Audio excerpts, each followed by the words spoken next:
Congratulations on receiving a liver transplant. This series of educational videos will give you some basic discharge information. Over the next few months, your transplant care team will teach you more about what you need to know at your follow-up visits. Write down any questions you may have so you can ask them during your follow-up visits. On the day you are discharged, the transplant nurse coordinator will give you your discharge patient handbook. This book will describe your follow-up care after surgery and information about returning to daily life. These series of videos will be a broad overview of important information that will make your transition to home more successful. You should read through this handbook entirely during the first few weeks. Now we will talk about your transplant team and their roles. You and your transplant team will work together to coordinate your care throughout your first year of transplant. You will have one transplant hepatologist, a physician who specializes in liver transplants. They will follow your care. You will work with a team of post-transplant nurse coordinators. They will collaborate with your transplant hepatologist to review labs, manage your medications, and manage your post-transplant care. You will also have access to other team members, including advanced practice providers, social workers, staff nurses, dietitians, pharmacists, and a transplant psychiatrist. These team members work together to give you the best possible care. While you'll have one primary hepatologist, your care will follow a team-based care model. It is important for the transplant team to closely watch you to see how your new organ is working. You will have follow-up visits at the transplant clinic at scheduled times for the first year after your transplant. We will give you a list of appointments and lab orders on the day you are discharged. Let's go over this information next. The transplant nurse coordinator will give you a list of your upcoming appointments. They will schedule most of your visits by the time you are discharged. There may be a few that still need to be scheduled. Check your after-visit summary and My NM Patient Portal for more appointments that may be added in the first few weeks after surgery.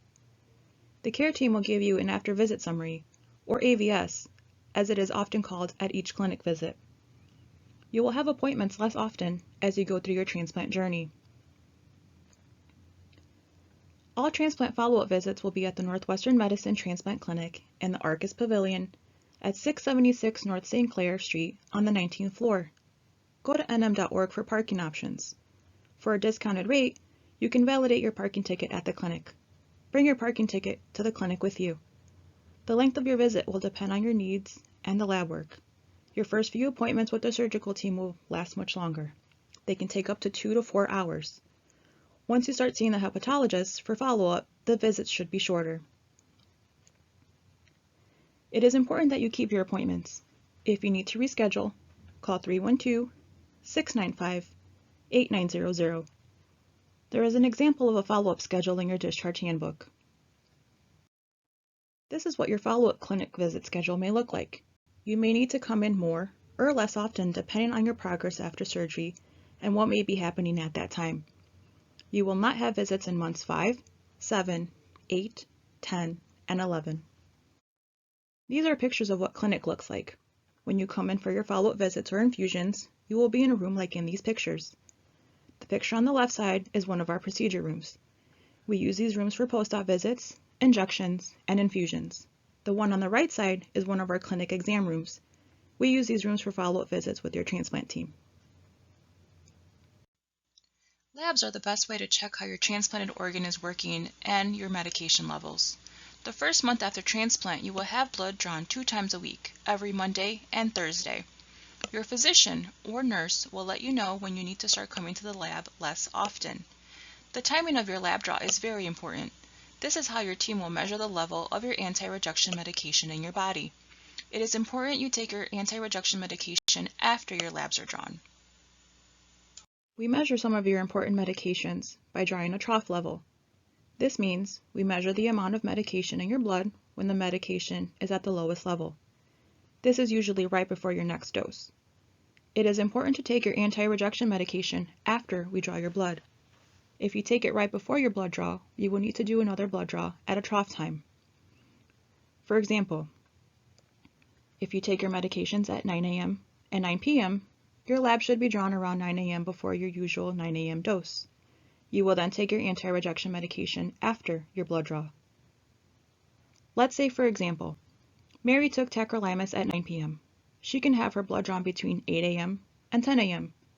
After the blood draw, Mary will take her morning dose of tacrolimus. Our pharmacy team will review this step in depth at the time of your medication teaching. Your care team will give you a paper copy of your lab orders when we discharge you from the hospital. Keep this. If the lab staff asks to take the paper copy, please have them copy it and give you back the original or the copy. We prefer you have your lab tests at a Northwestern Medicine location. If you cannot, please go to a Quest Diagnostic Lab. You can find lab locations on your lab location sheet or nm.org. You are responsible for finding a local lab and scheduling lab appointments. You are also responsible to check to see if you need to make an appointment or if you can just walk in. The transplant nurse coordinator will review your labs with your hepatologist. Please note, we will only call you if there is a problem with your lab results. No news is good news. The transplant nurse coordinator will talk with you about this information.